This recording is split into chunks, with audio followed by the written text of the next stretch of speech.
generally speaking, Buddha is considered a human being, just like you and me, Yes. and who through many years of purification, Yes. as well as cumulative merit, some say over 1,000 lifetimes, finally became enlightened, Yes. as Gautama Siddhartha. But some masters, say that actually when he was born in India in the 6th century BC, around 6th century BC, as Gautama Siddhartha, he was already enlightened. And this was just an enactment of his final enlightenment in his 12 acts, what's called Nzepachuni. Yes. Was the final enactment.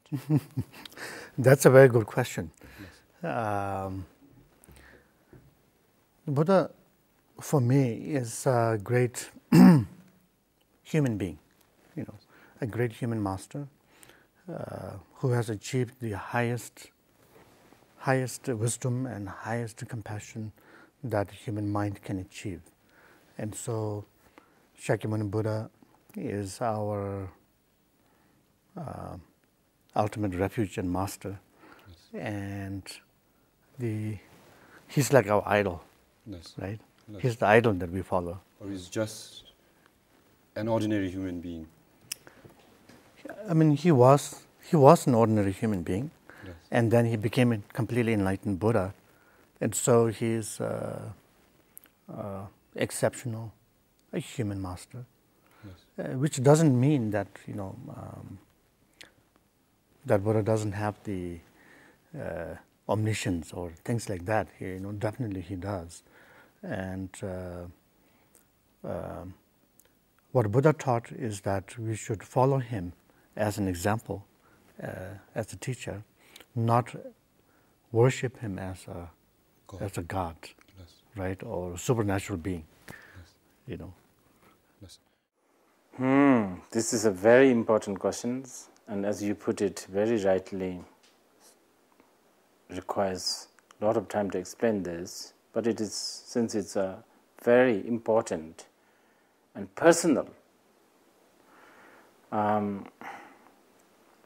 When we mention Buddha, we can't help but think in terms of a historical figure who was born in a place called Lumbini as a prince, and then he left his palace and seeking for the truth, finding the truth, he achieved what we call nirvana, which is basically actualizing the truth, and deciding to share that method with the rest of the people.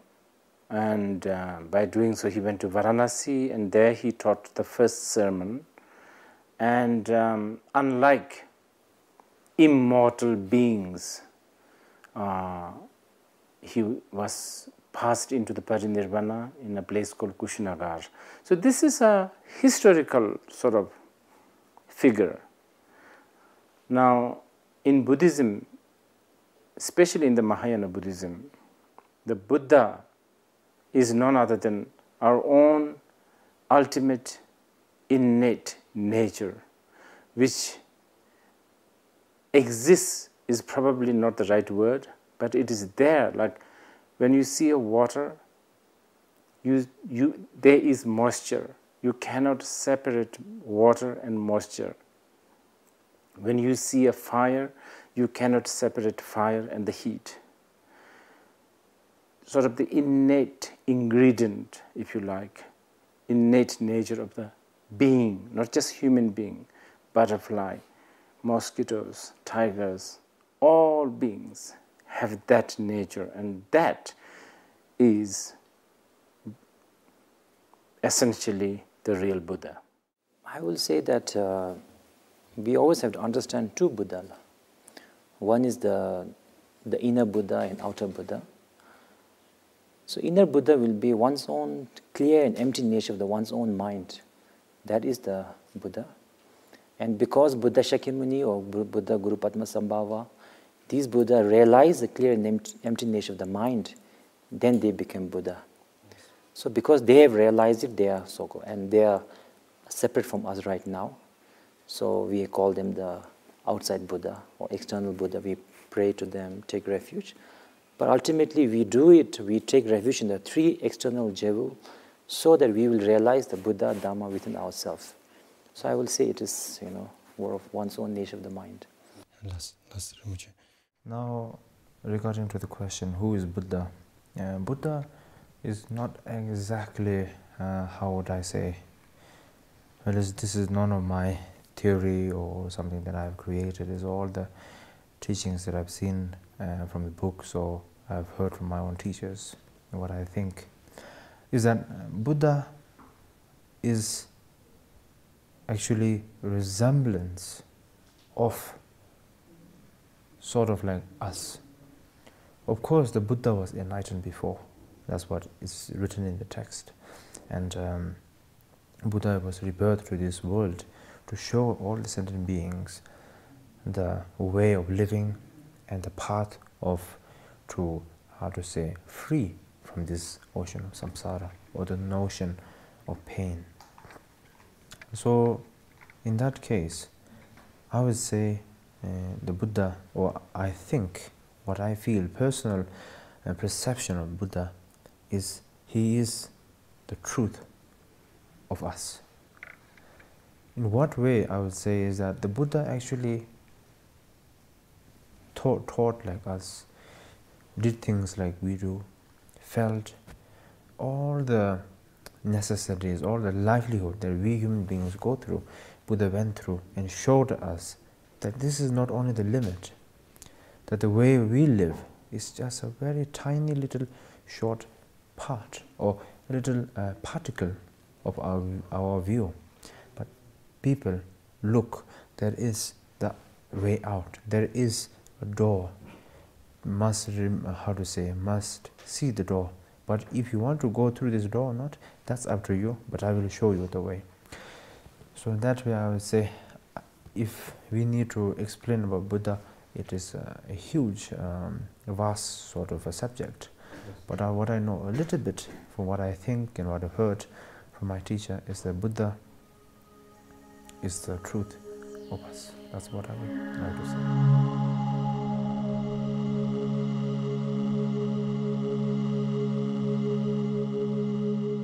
First of all, when Buddha became enlightened, you see, he made a very powerful declaration. He said, "Sapitu derosar dumachi, dusutabi chiki koit, solatenchum kwam, mima nauchines nebrasha." He said, talking of the direct experience of enlightenment, Dingo Kenshin always used to say this. He said, profound peace. He was directly expressing, the state of enlightenment. He said, profound peace, sabhi. Truda is free of complexity, natural simplicity.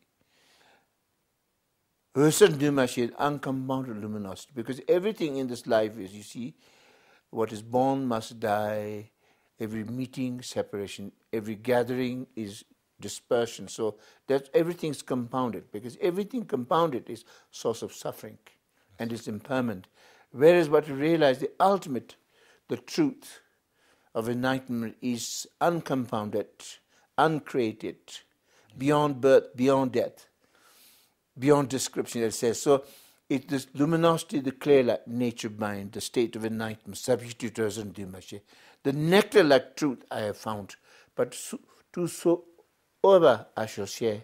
Unfortunately, no one is going to be able to understand. So then he actually said to be retired into the forest, saying, I will practice myself. But I think my feeling is that then he realized the truth of enlightenment, but it was too direct, too profound for everyone to realize, even though everyone, Buddha realized, has the same potential of enlightenment as he, because he knew that all beings have. This is the unique thing in Buddhism, is that, particularly in our Buddhism, is that they have the Buddha nature, potential of enlightenment. Yes. And on one deeper level, it is said in the teachings, Ngo Yadak Sanje, in the teaching of Mahamudra and Dzogchen, the high teachings, Ngo Yadak Sanje, we are already primordially pure Buddhas already on the deeper level, like the sky.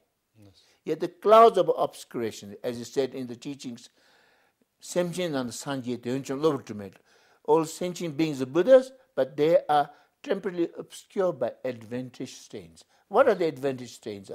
The stains that come. Adventitious stains are the stains that come. They are not intrinsic to your true nature, but they're lower. But they are also temporary. That means purified, like the clouds. Clouds obscure the sky. Like this morning, it was really obscured. But then, when it clears, the sky is always there. Like the truth of a true nature is always unchanging. Yes. As Buddha said, this uncompounded luminosity. And so, very much like that. And so, he wanted really very much, what his main goal was to make all beings realize their true potential and remove,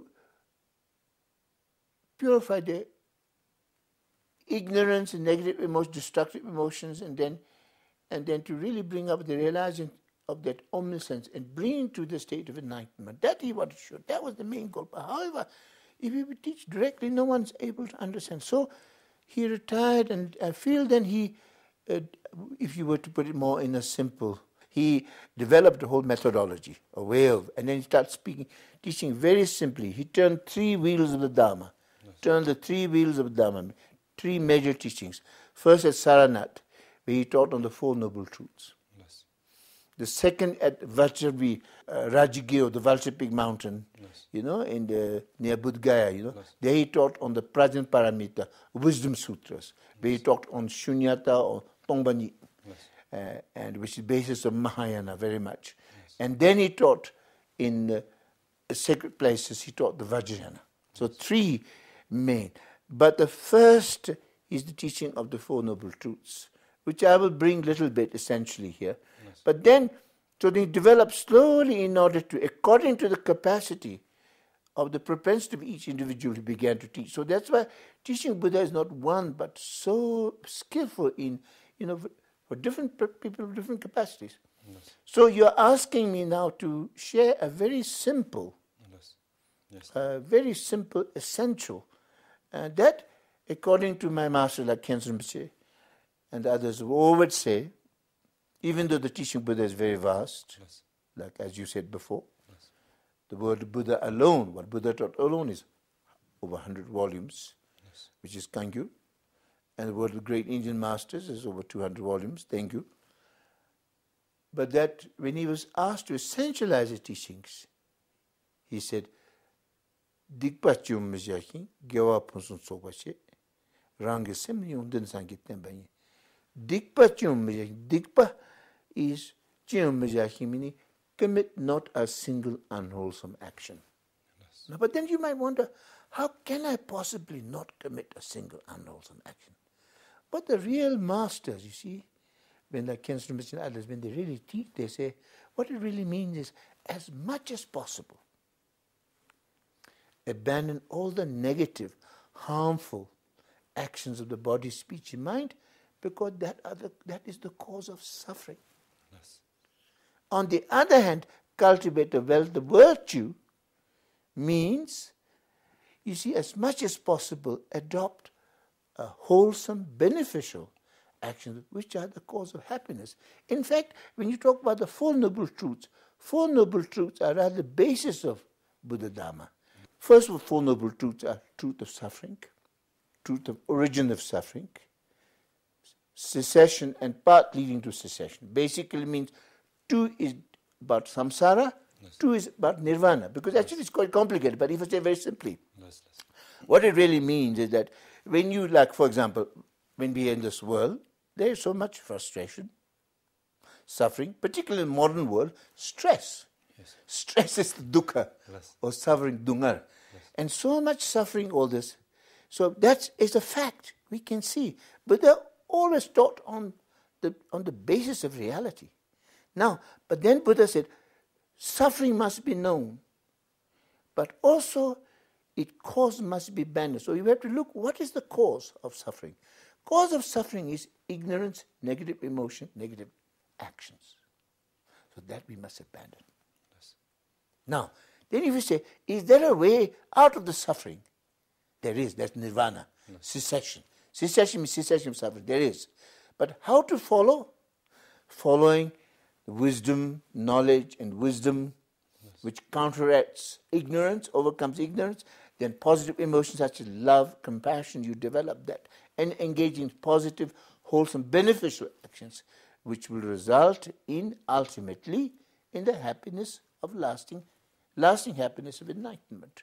So in some ways, by following the Buddha, that we can attain the cessation of nirvana, but then we must follow the path. So Buddha laid out very clearly the path to enlightenment. So these are four noble truths are the basis. So therefore, to make it simple, if you're not already lost, first is commit not a single unwholesome action, which means basically don't harm. Don't harm.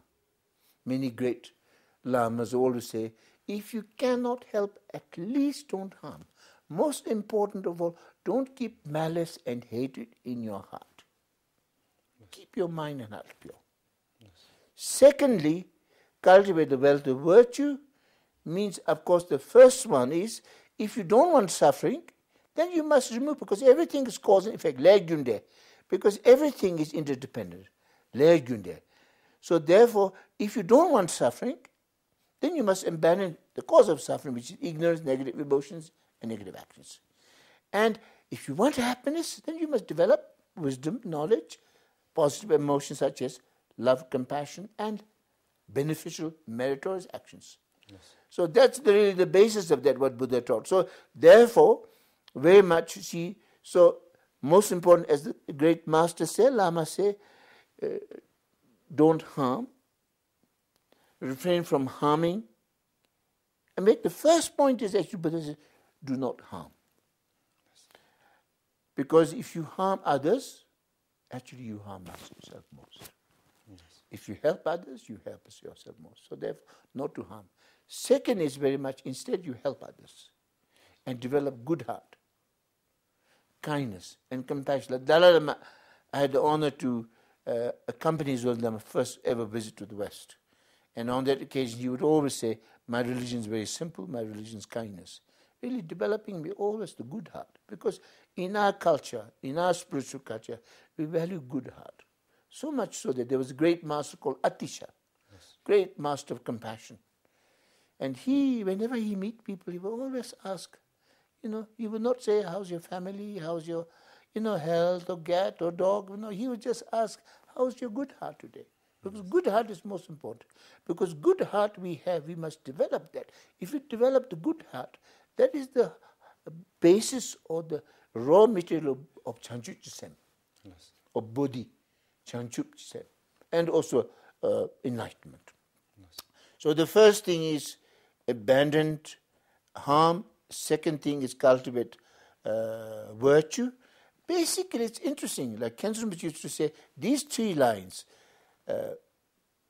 commit not a single unwholesome, is basis of basic vehicle, hinaya. Yes.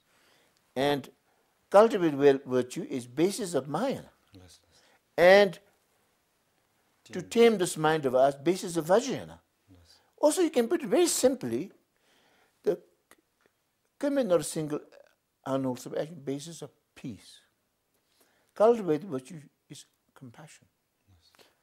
To tame this mind is wisdom. Peace, compassion, wisdom.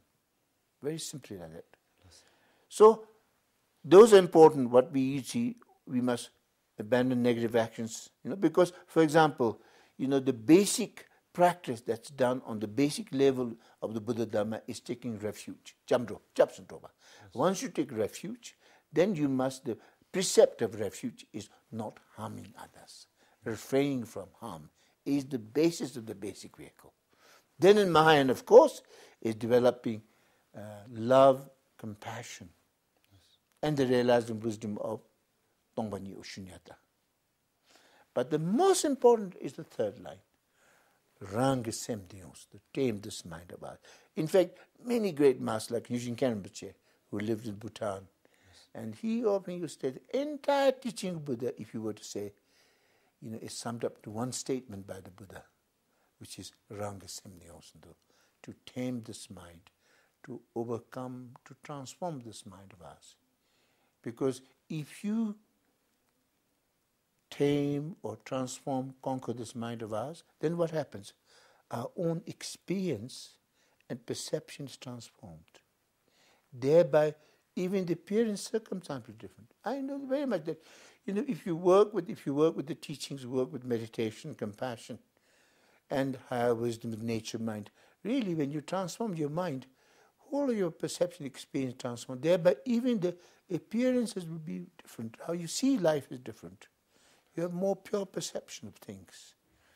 Without, because our perception is very much marred by, even according to founder of cognitive therapy, that you see generally if you have something like anger, a lot of anger, 90% of your perception is stained by anger, only 10% reality. So that's why in the teaching on the Pardos, by Guru Rinpoche, the main thing for human beings in this life is what is the main task. Simply is to purify perception, purify mind, and realize the true nature of mind, essence of mind, nature of mind, compassion of mind. So the main thing is to transform the mind. As Buddha said, you see, all fear and anxiety come from an untamed mind. Yes. And he further said, there's nothing to fear except your untamed mind. Yes. I mean, it's very wonderful. I find it's very, very... Because we have all kinds of fears, anxiety, but actually we think of things that we need to fear, but ultimately it's our mind, how we can cope. If you can cope, work with your mind. That's why I think teaching is extraordinary. It's a tool that we need this modern life. We have so much mental suffering and fear, which I think is also creeping in Bhutan also, among the younger generation people, So really teachings are so relevant. They really bring peace, So very much really the simple message is to really to overcome your mind. In fact, if you were to say very simply, what is Buddhism? Dalai Lama always said that. Now more recently he's saying, what is Buddhism? Buddhism is transforming the mind. Even though, of course, in our Vajrayana tradition, we have ceremonies, we have, mantras, we have dances. Actually the main point is not these. Main point, of course, these are very important aspects, of course, of the ritual aspect of it, but the most important thing is transforming the mind. Because when the lamas and do practice, is they actually purify their mind, their pure perception. And through the visualization to purify the impure perception, through the mantra to purify the sound and energy, and through the mind through meditation transform the mind. It's very much about transforming our body, speech, mind into the Vajra body, speech, mind, that going a little bit deeper. Yes. So I'm just kind of, spicing up a little bit here and there.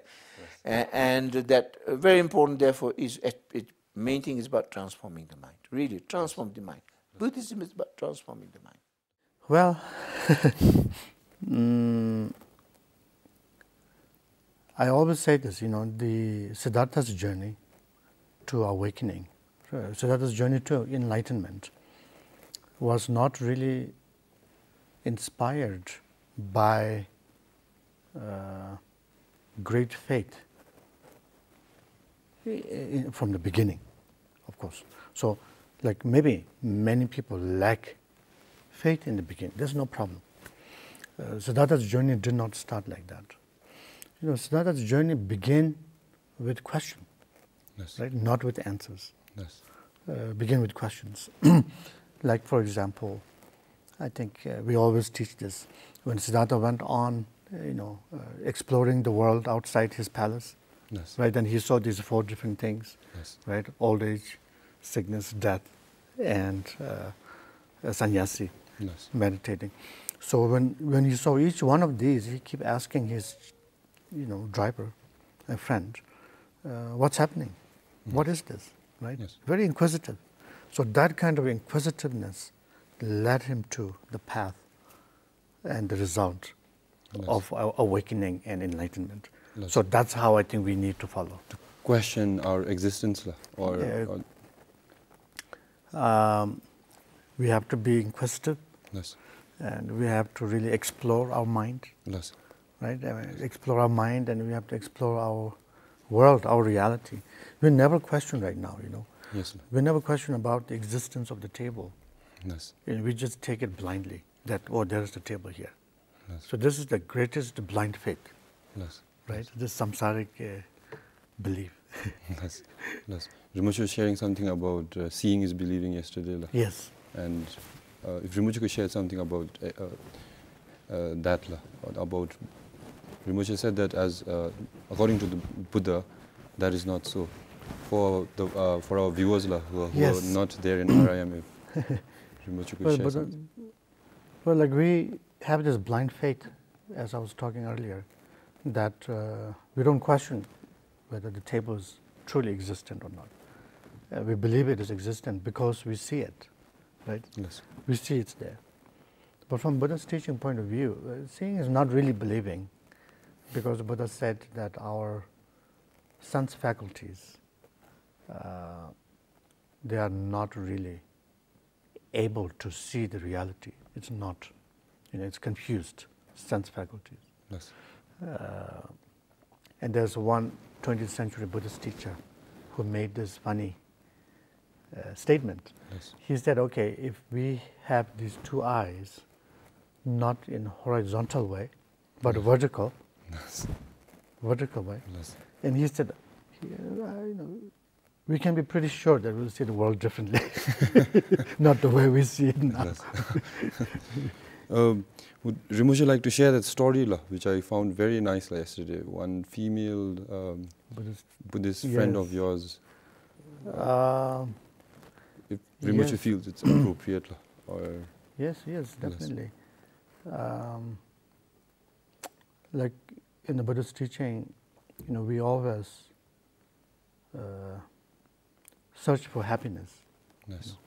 Right? We're always searching for happiness, but at the same time, we are engaged in the causes that bring us more suffering than happiness. And we're always labeling, projecting, and creating our own suffering.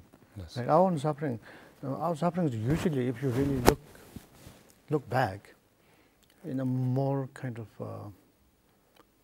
genuine way, we are creating our own suffering, right? Yes. And so, to illustrate that, there's a really nice example I hear from my colleague at a panel discussion in America. One of my Western friends, teachers, gave this example that there's a couple who are having some difficulty in their relationship, and so they went to beach and talk it over, and they have some discussion, and beautiful sunset and everything, and then they went to restaurant and have dinner. And he ordered the soup, she ordered a salad, and then he started drinking soup with a fork. And then she thought, oh, what a jerk, this guy. Then that kind of confirmed her projection that he is a jerk and everything. He's not the right person for He's you. not the right person. He's kind of like, stupid and so on. Yes. And then at the same time, another couple was having a great relationship, great time. They walked the same beach, same afternoon, wonderful. End up in the same restaurant and eating the same kind of food. And then again, the guy picked up the fork and started drinking the soup with the fork. And then the woman thought, wow, he's so cute, so special, So it's all our projection, right? Our mind doing that. Yes. Well, since everybody likes to hear in a form of category, I would say I could sort of safely say all 84,000 teachings of the Buddha, in fact more, you can sort of categorize them into 3 categories, which we call lapasum. So it's a discipline, basically. It is a discipline of discipline, and then discipline of meditation, and then discipline of wisdom. So these are the 3 disciplines. Mainly, all the teachings consist these teachings. So when we talk about wisdom, we are talking about what really lies behind all this facade of appearance. Because when we interact with the world, we are always interacting with what we usually see and what we hear. not what is there, what it is, sort of, the actual truth. So to deal with, Buddha taught so many wisdom teachings, such as Prajanaparamita, Madhyamika, etc. And you need a discipline to maintain that recognition, to understand that, not just the recognition, to understand that, to establish the understanding. So for that, hearing, contemplation, so on and so. So this is why the discipline of the discipline, which involves like shaving your hair, not for everyone. Monks' discipline, nuns' discipline, semi-monks' discipline, lay people's discipline. So there's all kinds of disciplines, like even as minute as how to wash your hand, how to walk. And then there's the meditation, which is really gearing towards understanding the truth. It is really not for mere combating the stress, as that's how it seems to be sounding. Like nowadays the meditation has become very popular. So we have all this like Uma resort meditation, Aman resort meditations, which are all really looking forward to some sort of a stress-free situation. But in Buddhism, it's much more beyond. I mean, much more than that. It's far beyond than that. Labasumla, the three discipline, and these disciplines, if my naive mind is not misconceiving it, is Rinpoche sharing with us that there is these are means to an end, and the end being nirvana, and not that they themselves, because there is another saying which says gomba in, as in like to make the practice itself, to be accustomed to the practice. Very good, very good. That's the point. So, like, when you go to the other shore, you take a boat. But the boat is just means. It's not the destination. If you go to Thimphu, the road to Thimphu is important. That's the only way to reach Thimphu. But that is not Thimphu. Likewise, means are means. I mean, as the word says. And this is an important question because many of us, we get so stuck with means. So much so that we actually forget the destination. From what I understand, I think the condensed essence of what all the Buddha taught is basically that one should not be doing negative deeds, negative karma, which is the source of suffering. And one should be accumulating positive deeds, means beneficial deeds. That is the source of happiness for us and others. And both the negative and positive karma are result from the mind. So one should be taming your mind. So I think in these three, that is why I think we say Dikpachiyang Mijashing, Gyawa Pesum Sokbarcha, Rangisem Yonsu Dini Sangi Tembayin. Or the fourth Pema Karpo said that Dikpong Gitu Rangisem Dewa Shiva Karpo Chugi Tudamga. So that is, I think, the very essence. Actually, last time I was in the Bodh Gaya. So I was thinking that we were doing our traditional Vajrayana, Don, Jaling, and all of that.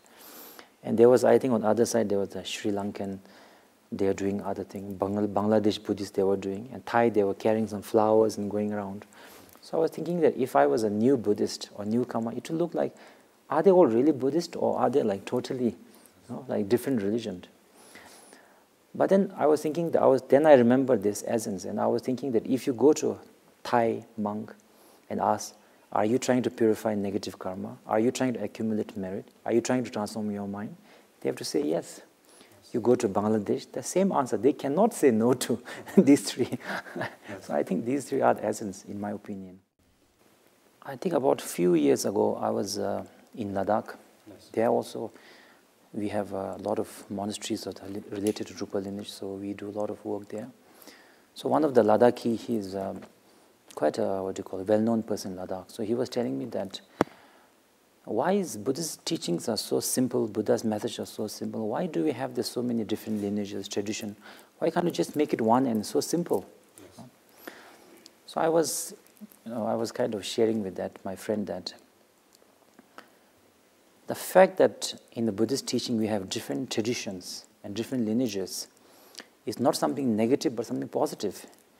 it shows that how great a teacher or how great a doctor the Buddha is.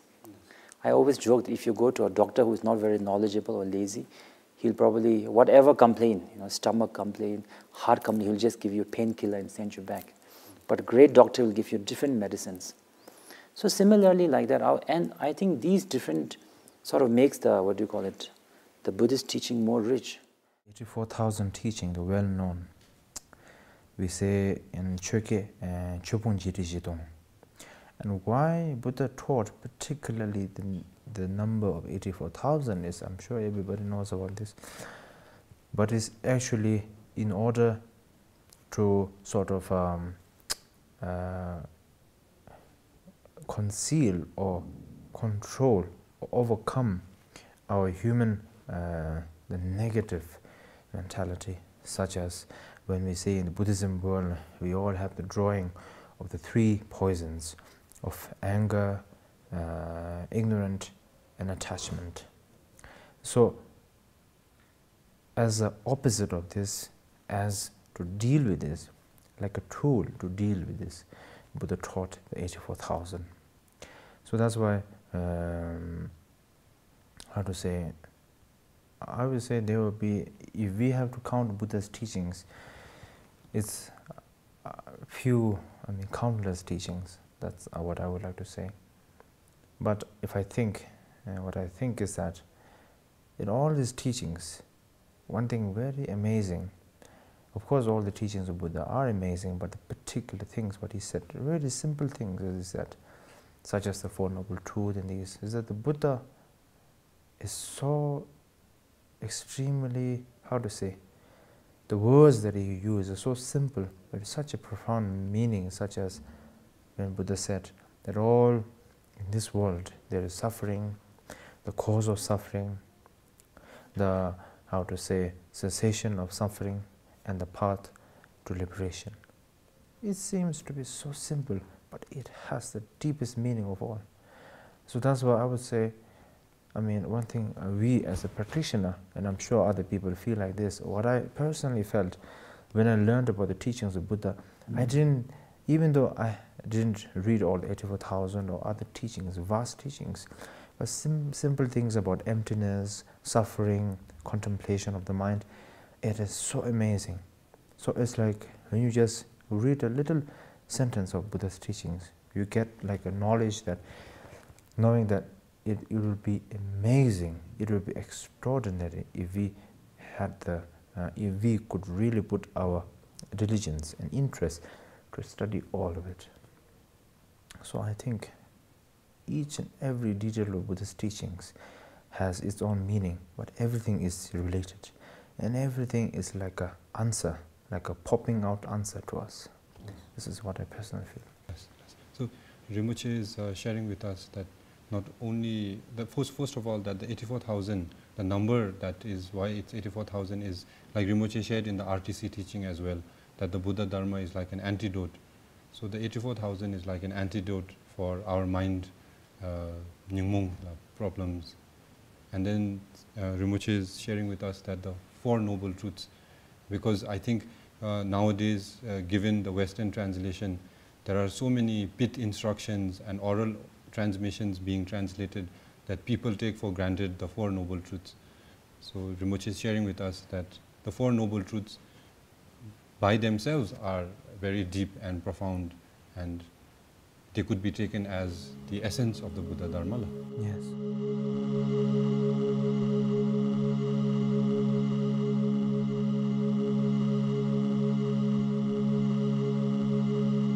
If Rinpoche could speak to us a little bit more specifically about this Buddha nature, because I feel that so much of us who are in samsara, the fact that there is such a concept or a philosophy such as the Buddha nature gives us hope that we can also aspire to become Buddhas. So if Rinpoche could speak along those lines. You see, I found that the teaching of Buddha nature is so valuable in this particular time.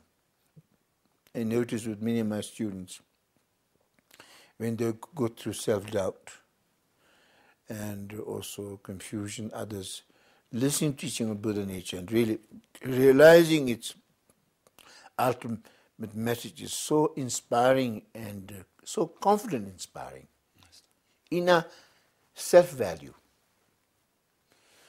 Because what Buddha nature, or Dehi Nyingbo, Devaraki Nyingbo, Devaraki Nyingbo is actually, there is bliss. Devaraki, gone from bliss to bliss. Nyingbo essence, basically means essence of happiness, essence of bliss, which is enlightenment ultimately. Enlightenment is the lasting happiness. So, Devaraki Nyingbo, that is the Buddha nature. But as I mentioned earlier, when Buddha became in, he realized that all beings have the same potential as him. And he wanted to really show that. So, also Buddha said, all beings are Buddhas, but yet they are obscured by advantage stains. Once these stains are purified, they are Buddha indeed. Yes. That means, what is happening? I think the example is very much sky and clouds. Our true nature Buddha is like the sky. And also something amazing of Buddha nature, see, is that we all have the Buddha nature. That Buddha nature is always pure, never stained, always pure like the sky. However much the clouds are, actually, clouds are only on the surface, doesn't really ever stain the sky itself. Like that, all our obscuring defilements are temporary. They don't really affect our true nature. And that is so amazing. I think that's something very amazing, because I think sometimes in like in Christianity they speak of original sin. But in Buddhism we speak of not original sin, original purity. Original purity. And so there's so much hope. It's really, it's really a gospel. Good news. Gospel means good news. What good news then say that we're already pure Buddhas anyway, but yet because of ignorance, negative emotions, obscurations, these things, it obscure like the clouds. So we need to. But these stains, these are only, in Tibetan, lobru means only temporary, or lobru means it's just something that's kind of comes from outside. When you look at the dictionary, what in lobru means, and in Tibet, in English translation is advantageous, means it comes from, it's not intrinsic to your nature, and it's only temporary. So it's purifiable. We say there's one good thing about the dikpa, negative karma, is that it's purifiable. Chansa, that's why that you see, so we need to, of course, only thing is this teaching is only shared at the highest level. And when Buddha in the third turning of the wheel of the Dharma, he spoke about Buddha nature, Dehi Nyingpo, and clear light nature mind. You know? Because ultimate nature mind is, as Buddha said, semla semmachi, the same jiran yoesaro. Mind is devoid of mind. For the true nature mind is clear light. So he spoke about that. So Buddha nature is really the kind of the ultimate, the inspiration ground of a being. It's really the ground. That's why when my student listened to these teachings again and again, it really restored him to the confidence, and then really restores a faith. And then amazing thing is, particularly it's important, Buddha nature combined with the teaching by, if you have fortunately received teaching on the nature mind, which I'm going to do also here. I always teach on nature, because that's the most important thing. I mean, nature mind is the most important, And so that if we been introduced nature mind a little bit, ultimately, and then that, when you introduce nature mind, that nature mind is the Dehi. And then when we practice the true meditation, we can realize and gain confidence in true nature. And that's why when you realize more and more, then Master like Ningu Khenchen Rinpoche, who completely embodied it, they become so powerful because of. That's one. Yes. Was that yes. Okay? I would just like to. My question was not fully complete. To interdependence, yeah. Before I go into interdependence, another question, a follow-up on Deshe Nyingbo is there any difference in say, because Deshinyumbu, the little reading that I did, I saw that even dogs, insects have Deshinyumbu, and even humans have Deshinyumbu. And along those same lines, a person, a high official or a sweeper also has Deshinyumbu. So is there any difference between the Deshinyumbu that, say, a minister has or a sweeper has? Oh no, same. Deshinyumbu is really pervades all beings, really, all sentient beings. Yes, the Buddha nature, Buddha taught in the third turning of the wheel of Dharma. Buddha taught these teachings on what we call Tathagata Garbha in Sanskrit, or Buddha nature in simple term. So it's nothing so complicated. It's the nature of our mind, right? Nature of our mind, nature of our present mind. If we can look deeper, if we can connect deeper with our mind's nature through the blessings of the Buddha and Bodhisattvas, then we can see our own nature mind as a Buddha right from the outset. There's nothing missing. So this Buddha nature, is it something that only humans have? Or all sentient beings. All sentient beings possess Buddha nature according to Mahayana tradition. And is there any difference, because an insect is very small? Does it have like a small Buddha nature? No, it's the same Buddha nature. There's no difference. But I think the potential is the same. The basic potential is the same, but conditioning is different. Right? We as a human being, maybe we have a better conditioning than some insects. But still it's difficult to tell. Sometimes maybe they're better. You never know. We don't know really. But according to Buddhist teachings, of course, human birth, is the most precious. Yeah. Could you share something on that? Like how is the human realm better than the rest of the realms?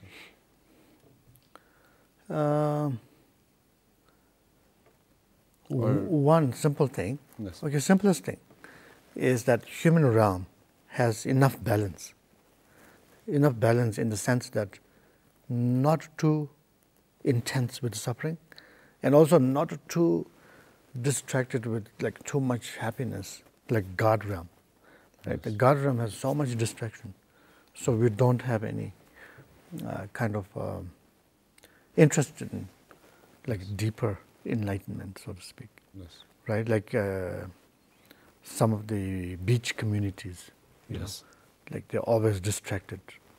And also human realm is not like a hell of a realm, where there's so intense suffering that you have no opportunity to think or have the chance to study. Deshik Nyingbola, Buddha nature. Would Rinpoche be so kind as to share with us what we are to understand from the statement that all sentient beings possess the Buddha nature? For while it gives us hope in one hand, like the yogi of all yogis, Milarepa, one tends to get complacent with this profound term as well. Right.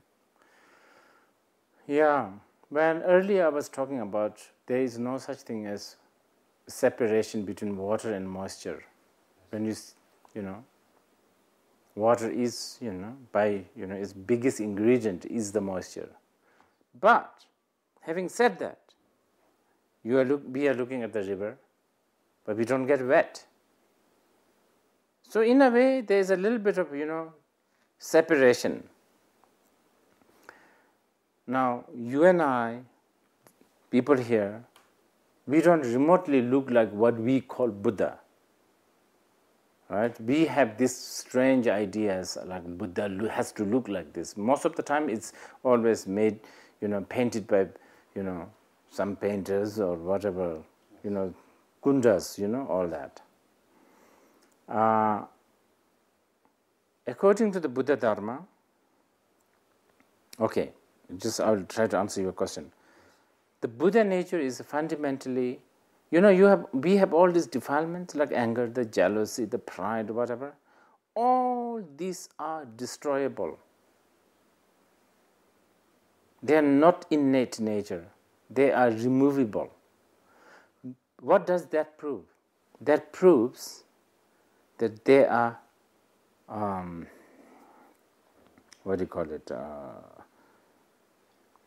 They advantages? Advantageous. Yes. They are not part of you. Okay, now hypothetically, so what is there? We have to come up with a name, and that's called Buddha nature. The one which is minus all of this? Yes. And the minus all of this is the big plus. It is the jhanas, the kayas, the Buddhas. It's not a question that I had mailed to Rinpoche, but I can't help but ask this because our next show we are going to be discussing with Khenpo about the 5 wisdom Buddhas, and he touched upon the fact that these 5 poisons which Rinpoche was speaking about, the jealousy, the pride and all of that, them actually being wisdom when one recognizes them. So is anything that Rinpoche can share on that? Well, again, I'll use just an ordinary example. You know, zodiac sign? Yes. Like Gemini, for instance, I'm Gemini. What are you? I'm Cancer. Right. So Cancer has, what do you call it? Negative trait and then positive, the good side. But if you look at carefully, the negative is the positive, isn't it? For instance, like I was told, like Gemini's negative is, tend to see both sides. But that's good too. But it could be bad because you never really have a direction. You change your mind all the time. You understand? So, depending on how you use. So, there you go. Just like that. Anger. If you don't know how to use it, it is that destructive, that terrible aggression thing. But it is also what we call mirror-like wisdom, melongta biyeshe. So that depends on how you handle. So when we talk about the 5 wisdom, we are talking about Mahayana and especially the Vajrayana. So this is a bit complicated.